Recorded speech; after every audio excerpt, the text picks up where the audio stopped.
Hello प्यारे साथियों, आप सभी को वेलकम है आपके अपने यूट्यूब चैनल इन क्लासेस में। दोस्तों मैं नीतीश कुमार। हम सब आपको पढ़ा रहे हैं क्लास 10th के मैथ में प्रश्नावली 4.2 जिसका नाम है द्विघात समीकरण। दोस्तों हमने अभी तक द्विघात समीकरण में 4.1 और 4.2 का सवाल नंबर 1 अंश हमने पूरा देख चुका है अभी तक। ठीक है, आइए हम सब इस पाठ को आगे बढ़ाते हैं और आज की वीडियो में इस पाठ को यहाँ पर कंटिन्यू करते हैं, इसको एंड करते हैं। ठीक है, तो आप वीडियो के अंदर बने रहिएगा दोस्तों। और 4.2 द्विघात समीकरण के जो आज सवाल पढ़ाने वाले हैं, ये इंपॉर्टेंट सवाल है बोर्ड एग्जाम की दृष्टि से, इसलिए आपको दोस्तों अच्छे से देखना है। एक बार समझ में नहीं आएगा दोस्तों तो वीडियो को एक दोबारा बार देखिएगा, और यदि जहाँ भी दिक्कत हो ना तो आप कमेंट करेंगे। ठीक है, आप कमेंट दोस्तों करेंगे तो हम उसका आंसर आपको रिप्लाई के दोस्तों माध्यम से देने का प्रयास करेंगे। ठीक है, तो आप वीडियो के अंदर बने रहिए। आइए हमसे यहाँ पर प्रश्नावली 4.2 का सवाल नंबर दोस्तों 3 स्टार्ट करते हैं। ठीक है, 4.2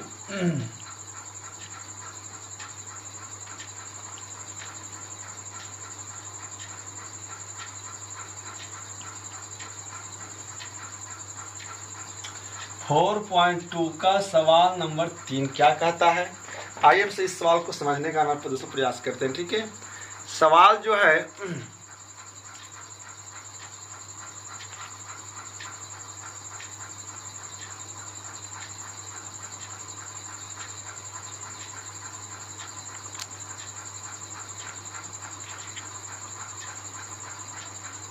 सवाल जो दोस्तों क्या है कि सवाल नंबर 3 है कि ऐसी दो संख्याएं ज्ञात करिए जिनका योग 27 हो और गुणनफल उसका 182 है। ठीक है, यानी ऐसी दो संख्याएं ज्ञात कीजिए जिनका योग 27 है और उसका गुणनफल कितना होना चाहिए, 182 होना चाहिए। ठीक है, अब एक बात बताइए, हम सब थोड़ा सा बात करते हैं क्या कि चलो मान करके कि हमें दो संख्या है, हमें पता नहीं है, हमें दोस्तों पता नहीं है कि वो कौन दो संख्या है, बट कोई भी दो संख्या होगा, हम जब उसका योग निकालेंगे ना तो योग कितना हो जाएगा, वो योग दोस्तों 27 हो जाएगा। ठीक है, चलिए हम सब मानते हैं कि यदि पहली संख्या कितना हो जाए, 1 हो जाए, यदि पहली संख्या दोस्तों 10 हो जाए तो दूसरी संख्या कितना होना चाहिए बताइए।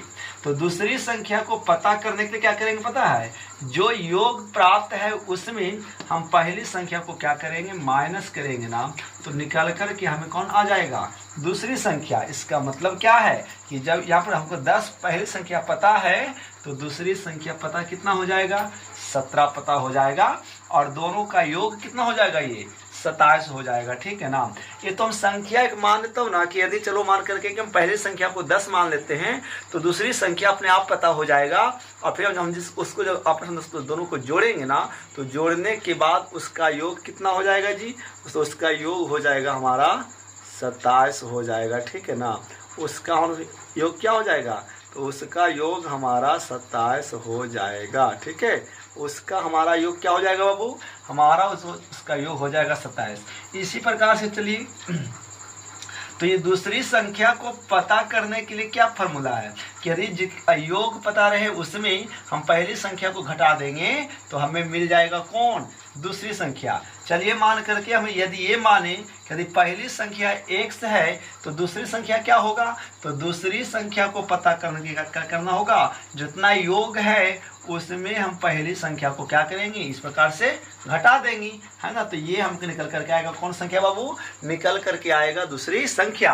और जब दूसरी संख्या में हम पहली संख्या को जोड़ेंगे ना, हम जब दूसरी संख्या में पहली संख्या को जोड़ेंगे ना बाबू तो हमें प्राप्त कितना हो जाएगा सर, हमें प्राप्त 27 हो जाएगा। ठीक है, इस प्रकार से क्या करना है हम सबको, यहाँ पर संख्या को मान कर बनाना है। क्या करना है, संख्या को मान कर बनाना है। ठीक है,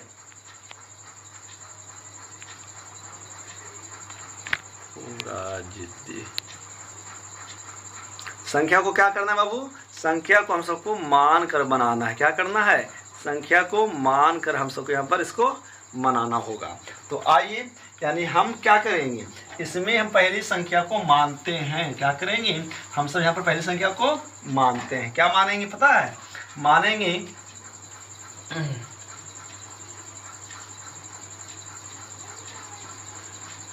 माना कि पहली संख्या क्या मानेंगे बाबू, x। क्या मानेंगे, x।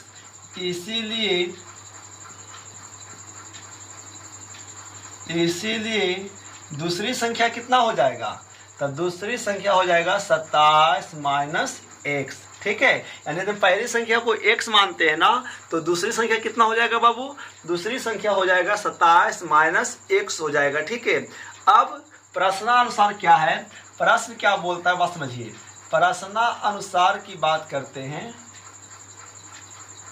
ठीक है, प्रश्न क्या कहता है कि दोनों संख्याओं का गुणनफल, दोनों संख्याओं का गुणनफल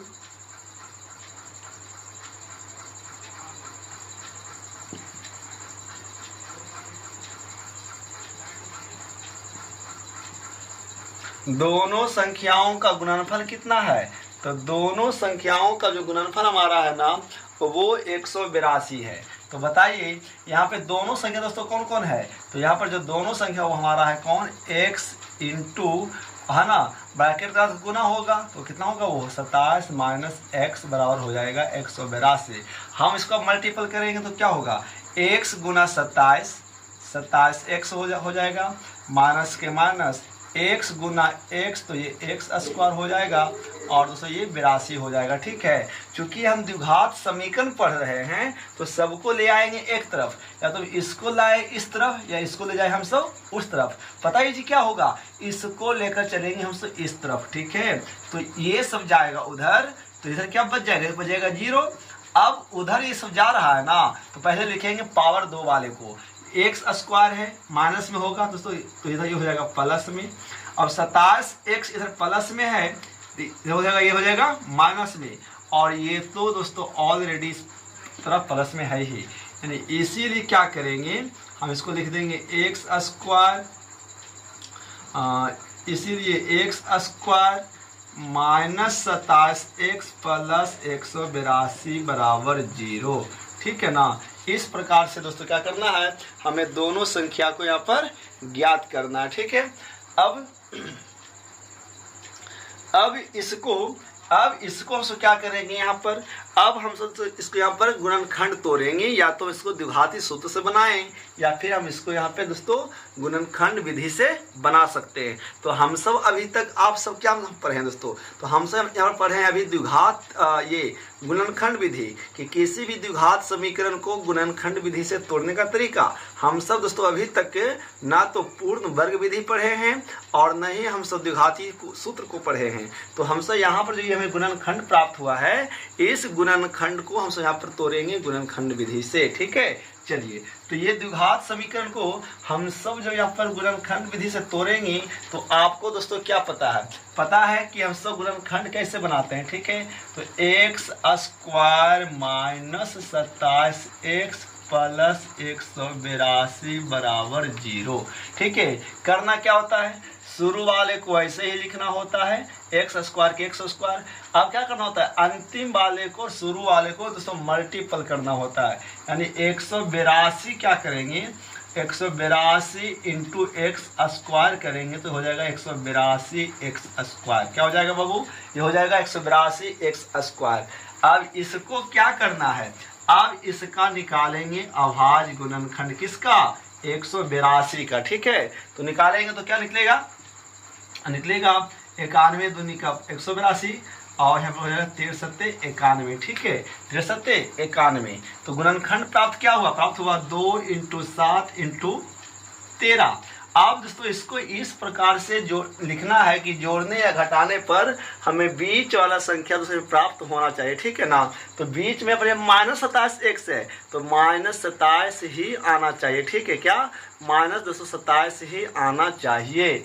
अभी कैसे आएगा, तो हम 7 दूनी का 14 करें और 13 करें, तो यदि 14 और 13 करते हैं तो ये 27 तो आता है। अब है कि ये 14 दोस्तों ये आ रहा है हमारा प्लस में, बट यहाँ पर क्या है दोस्तों, यहाँ पर यह है माइनस में। तो स्पष्ट बात है कि प्लस वाले को माइनस में लाना है तो क्या करना होगा पता है, दोनों को लिख देंगे हम सब यहाँ पर माइनस में, ये जोड़कर दोस्तों आ जाएगा माइनस में। ठीक है, तो क्या होगा, x square minus 14x minus 13x plus 182 बराबर 0। ठीक है, ये हो जाएगा। अब इसके आगे अब क्या करोगे, यहाँ पे से जोड़ा करते हैं, क्या करते हैं बाबू, इसको जोड़ा करते हैं और जोड़ा करके कॉमन करते हैं। तो x यहाँ पर भी है, x यहाँ पर भी है, तो x का कॉमन हो जाएगा, x माइनस 14, और दूसरे माइनस है तो हो जाएगा माइनस, और इसमें जो सामने से कॉमन करेंगे तो 13 यहाँ भी है, तो 13 यहाँ भी है, आपको पता होना चाहिए है ना, सब बहुत ऐसे पढ़ चुके हैं, ठीक है। x है, आप दूसरे यदि माइनस है और यहाँ प्लस में हो जाएगा माइनस, हो जाएगा 14 बराबर 0। हम सब गुणनखंड दोस्तों बहुत बहुत पढ़े हैं, इसीलिए यहाँ पे इसको हम डायरेक्ट कर रहे हैं, ठीक ना, आपको समझना होगा। अब जो क्या है, जो बाहर जो अंदर, तो x बाहर और माइनस 13 बाहर हो जाएगा क्या, x माइनस 13, और इसमें से इसको एक ले लेंगे तो हो जाएगा क्या, x माइनस 14 बराबर 0। अब क्या है, अब यहाँ पे दोस्तों x माइनस 13 है, ठीक है, x माइनस 0 होगा, 13 इधर माइनस में दोस्तों तो जाएगा, हो जाएगा प्लस में, तो हो जाएगा 0 प्लस 13, तो हो जाएगा x बराबर 13, ठीक है। अब इधर क्या हो जाएगा, x माइनस 14 बराबर 0, तो 14 तो इधर माइनस हो जाएगा, ये हो जाएगा प्लस में, हो जाएगा x बराबर 14, ठीक है। अब यहाँ पर ये क्या है, अब यहाँ पर ये दोनों संख्याएं आ गया है प्लस में, ठीक है ना। अब तो यही दो संख्याएं होगा, कौन कौन, 13 और 14। जब हम इसको आपस में जोड़ेंगे दोस्तों तो जोड़ने पर 27 होगा, और जब हम इसको आपस में घटाएंगे तो यहाँ पे ये इसका गुणनफल क्या आ जाएगा, 182 आ जाएगा। तो दोस्तों आशा करते हैं कि ये सवाल इस प्रकार से आपको करना है, और ये सवाल दोस्तों बोर्ड मॉडल है। क्या ये सवाल आपको दोस्तों यहाँ पर बोर्ड मॉडल है, जो आपको बहुत बारीकी से समझ करके अध्ययन इसको करना होगा, ठीक है जी। अब है क्या, तो आप इसका एक स्क्रीनशॉट लीजिए दोस्तों कि किस प्रकार से सवाल को बनाया जाता है, किस प्रकार से गुणनखंड को तोड़ा जाता है, ठीक है। जो भी डॉट रहेगा ना, आप उसको यहाँ पर कमेंट करेंगे एक बार, ठीक है ना। तो जो भी एक डॉट रहेगा आप उसको कमेंट कीजिएगा, और फिर हम उसको आगे यहाँ पर आपको हम प्रयास बताने के लिए करेंगे, ठीक है। चलिए, तो ये सवाल 3 हो गया। 3 के बाद क्या है, सवाल 4 देखते हैं। सवाल 3 के बाद क्या है बाबू, सवाल 3 के बाद हमारा 4 क्या कहता है, सवाल 4 को देखते हैं, ठीक है।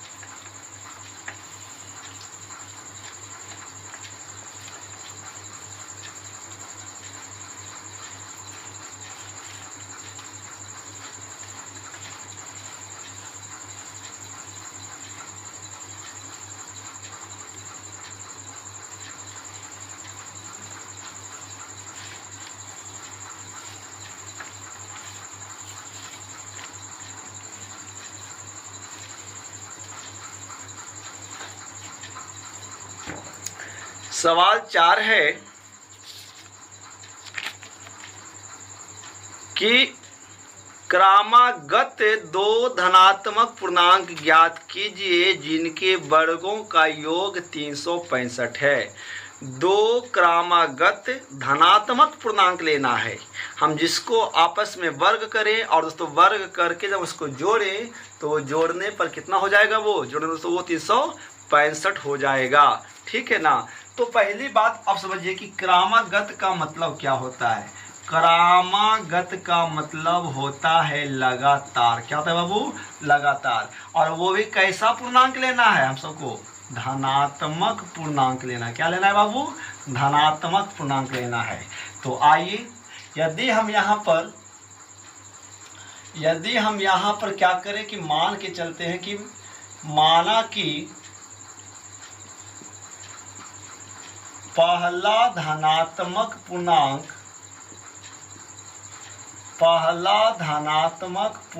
यदि x होगा तो दूसरा धनात्मक पूर्णांक क्या होगा। तो दूसरा जो पूर्णांक होगा वो हो जाएगा क्या, x प्लस 1। नहीं, इसलिए मान करके यदि चलो मान करके कि पहला धनात्मक पूर्णांक यदि 2 है तो दूसरा का कितना होगा, 3 होगा। क्यों, क्योंकि हमको बोला गया कैसा, तो क्रमागत लेने के लिए। क्या हमको बोला गया बाबू, हम सबको बोला गया है क्रमागत लेने के लिए, ठीक है ना। तो चलिए मान करके कि हम पहला धनात्मक पूर्णांक x मानेंगे तो दूसरा हो जाएगा कितना, x प्लस 1 होगा। कितना होगा बाबू, दूसरा होगा x प्लस 1, ठीक है ना। अब क्या है, 2 ऐसे पूर्णांक लेना है जिसके वर्गों का योग। तो आइए प्रश्नानुसार बात करते हैं, ठीक है।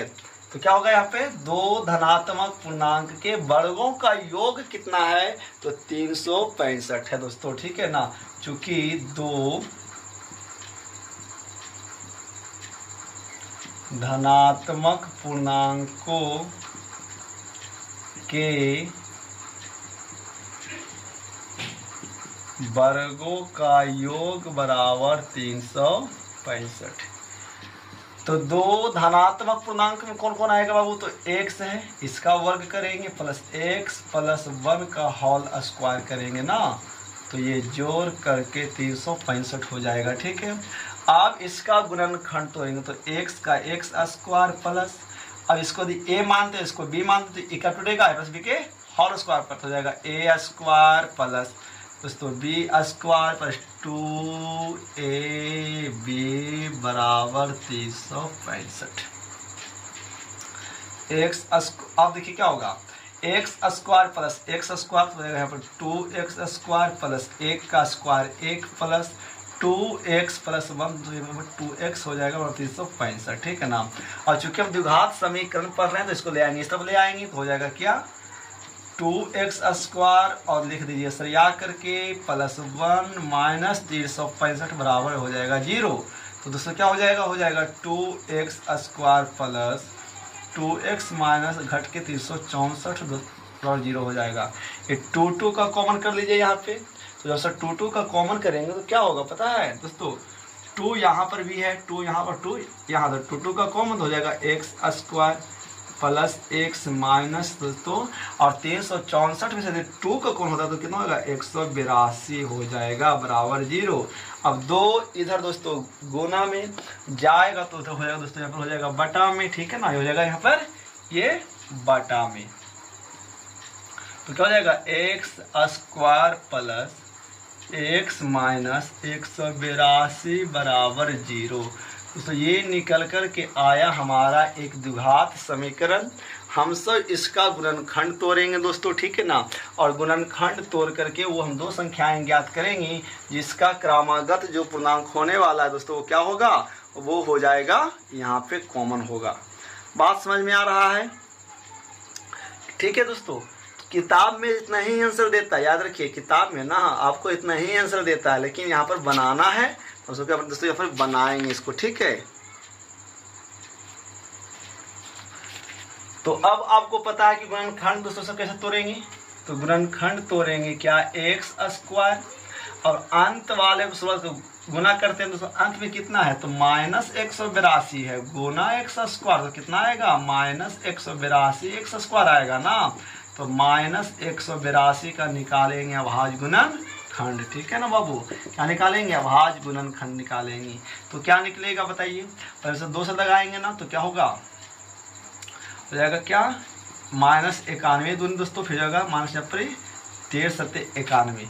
अब इसको इस प्रकार से लिखना है कि 2 × 7 × माइनस दोस्तों 13। अब इसको इस प्रकार से लिखना है कि जोड़ने या घटाने पर हमें दोस्तों बीच में x है बाबू, पता है यहाँ x के आगे कितना है, x के आगे बाबू हमारा यहाँ पर क्या है 1 है, तो यहाँ पर x ये होना चाहिए, ठीक है ना। तो क्या करेंगे पता है, इसको लिख देंगे ऐसे 7 दूनी का 14 और माइनस 13। यदि हम यहाँ पर प्लस 14x और माइनस 13x लिख देते हैं बाबू तो ये घट कर आ जाएगा हमारा प्लस x, ठीक है ना। अब यहाँ पे क्या होगा, दोनों 1 में है दोस्तों, यहाँ पर ये जोड़ा है यहाँ पर ये जोड़ा है, फिर वही सवाल हो रहा है, यहाँ पर भी x तो यहाँ पर भी x, तो बाबू x का कॉमन हो जाएगा x प्लस 14 बाबू, ठीक है, हो जाएगा माइनस 13 बाबू, यहाँ पर ये हो जाएगा 13 कम तो हो जाएगा 13 का कॉमन करेंगे हो जाएगा x प्लस 14 बराबर 0। अब जो बाहर जो अंदर तो ये x और माइनस 13 और इसमें से बाबू कोई एक चीज ले लेंगे तो हो जाएगा, अब 0 हो जाएगा दोनों के लिए, तो x माइनस 13 बराबर 0 बाबू, 13 इधर माइनस में जाएगा प्लस में, तो x बराबर 0 प्लस 13 हो जाएगा बाबू यहाँ पर 13, ठीक है। अब ये क्या होगा x प्लस 14 बराबर हो जाएगा 0, 14 इधर प्लस में, ठीक है।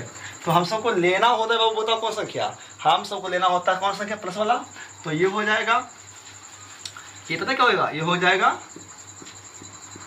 पहला धनात्मक पूर्णांक, पहला धनात्मक पूर्णांक हो जाएगा कितना, 13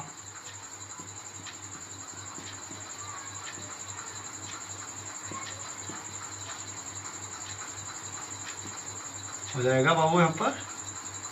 तो x प्लस 1 है तो x का मान 13 प्लस 1 हो जाएगा, हो जाएगा यहाँ पर 14 हो जाएगा, ठीक है ना।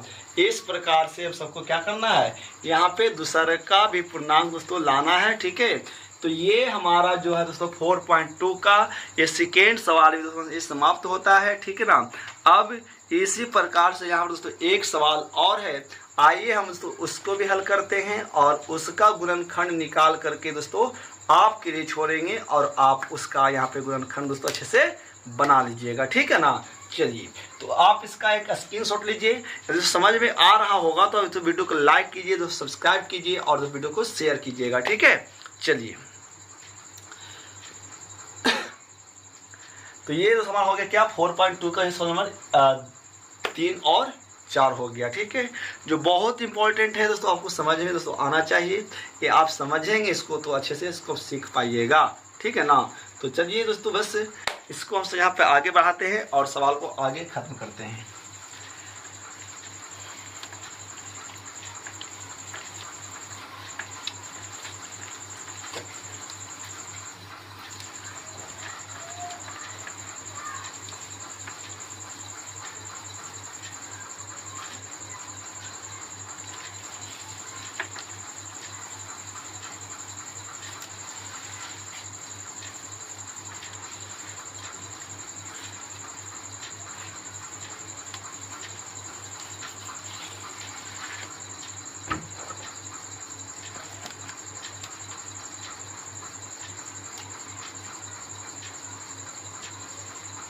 सवाल नंबर 5 क्या कहता है, सवाल 5 है कि एक समकोण त्रिभुज की ऊंचाई उसके आधार से 7 सेंटीमीटर कम है, यदि कर्ण 13 सेंटीमीटर है तो अन्य दो भुजाएं ज्ञात करें। बहुत अच्छा सवाल है बाबू, क्या पता है, एक हमारा समकोण त्रिभुज है, क्या है, एक हमारा, तो एक हमारा समकोण त्रिभुज है ABC। आपको पता है कि समकोण का मतलब एक कोण 90 डिग्री का होता है। यदि इस न्यून कोण से आते हैं तो न्यून कोण के सामने वाली भुजा लंब होती है, समकोण के सामने वाला कर्ण होता है बाबू, और जो ये बच जाएगा हमारा हो जाएगा आधार हो जाएगा। आधार को B से लिखते हैं, लंब को P से लिखते हैं और कर्ण को बाबू H से लिखते हैं, ठीक है। आपको पता है सवाल कहता है ना कि यदि एक समकोण त्रिभुज की जो ऊंचाई है ना, ऊंचाई का मतलब बाबू कौन, तो ऊंचाई का मतलब हमारा लंब है ना जी, हमारा जो लंब है बाबू वो क्या है, आधार से 7 सेंटीमीटर कम है। अब हमें ये पता नहीं है कि आधार कितना है, लेकिन जितना भी आधार होगा ना उससे 7 सेंटीमीटर लंब कम होगा, मतलब ऊंचाई कम होगा। चलिए मान लेते हैं कि यदि इस समकोण त्रिभुज की जो आधार है यदि वो 10 सेंटीमीटर है, हाँ, तो बताइए इसका लंब यानी इसका ऊंचाई कितना होगा, तो जितना आधार है उससे कम कितना है, उससे 7 कम है ऊंचाई, 10 से 7 कम तो हो जाएगा माइनस, तो कितना बाबू बचेगा, 3 हो जाएगा, है कि ना। यानी लंब हो जाएगा कितना, 3 सेंटीमीटर। और इसका जो कर्ण है हाइपोटेनियस बाबू वो दिया गया है कितना, 13 सेंटीमीटर। तो इसमें फिर सवाल वही आगे हम मानेंगे, यहाँ पे क्या मानेंगे, यदि हम आधार को मानते हैं तो उसका लंब निकल जाएगा, ठीक है। चलिए, तो हम सब पता क्या करते हैं, यहाँ पर मानते क्या है,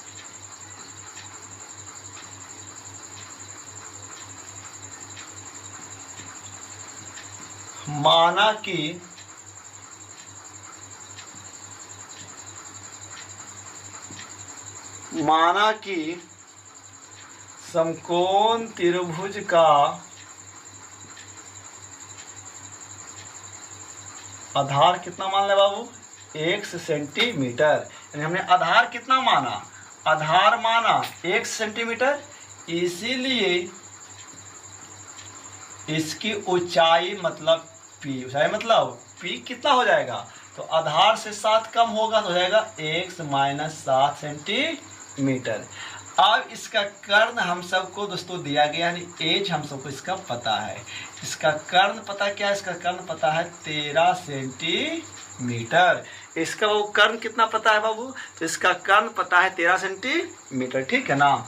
अब एक बात पता है कि जब जब सवाल पाइथागोरस का आएगा, जब जब सवाल दोस्तों समकोण त्रिभुज का आएगा ना, इसमें हम सबको कुछ और नहीं लगाना है, सीधे इसमें हम सबको पाइथागोरस सूत्र याद करना है। आप सबको याद है क्या कि पाइथागोरस सूत्र क्या है? यदि आपको याद होगा तो उसको कमेंट कीजिए कि पाइथागोरस सूत्र क्या होता है, ठीक है। चलिए, तो पाइथागोरस सूत्र की बात करेंगे यहाँ पे, तो क्या होता है तो देखेंगे क्या।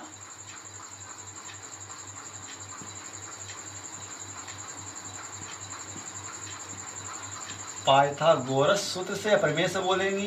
प्रमेय होता है छोटी, क्या मत समझिए, प्रमेय क्या होता है? प्रमेय होता है कर्ण स्क्वायर बराबर लंब स्क्वायर प्लस आधार स्क्वायर।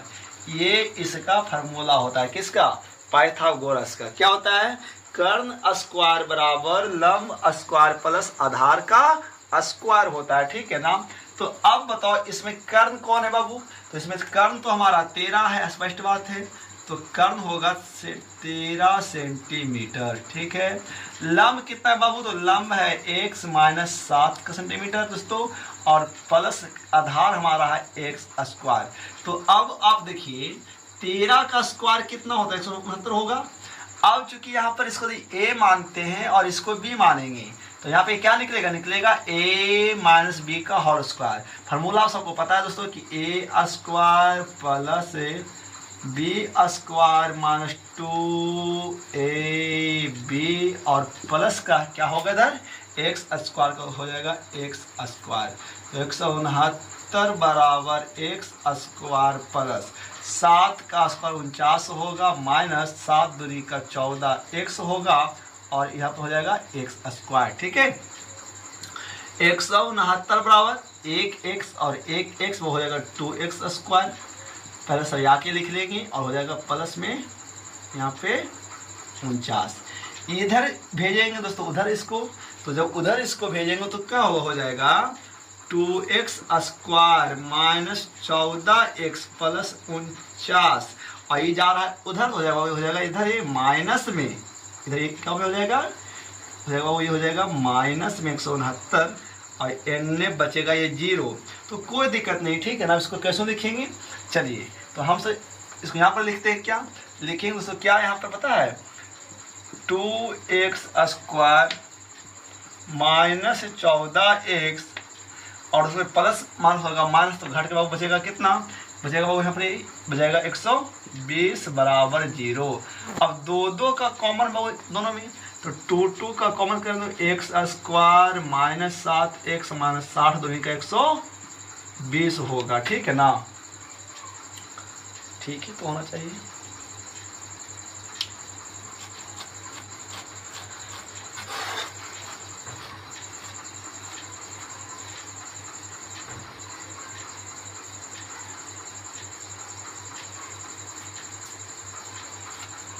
तो ये हो जाएगा इधर 2 बाबू गुना में हो जाएगा, बटा में हो जाएगा x square minus 7x minus 60 बराबर 0, ठीक है। वो ये निकल करके आया गुणनखंड। अब इसके सहारे पर आधार ले आइएगा और दोस्तों यहाँ पे ऊंचाई ले आइएगा, ठीक है ना। तो ये सवाल हम आपके लिए छोड़ते हैं, इसका गुणनखंड आप तोड़ के बताइएगा दोस्तों, और x का जो भी मान आएगा आप पहले प्लस वाला लीजिएगा, तो जो वो लीजिएगा प्लस वाला वो आधार हो जाएगा, और फिर आपको ऊंचाई पता है x माइनस 7, आधार में 7 कम कर दीजिएगा ना दोस्तों, तो आपका हो जाएगा ऊंचाई, मतलब आपका लंब हो जाएगा, ठीक है। तो इसका इस प्रकार से आपको करना है और अच्छे से इसका यहाँ पर समझने का हम सबको प्रयास करना है, ठीक है। और हम सबको यहाँ पर पढ़ाई करना है, ठीक है ना। क्या है कि बात एक बात आइए समझते हैं।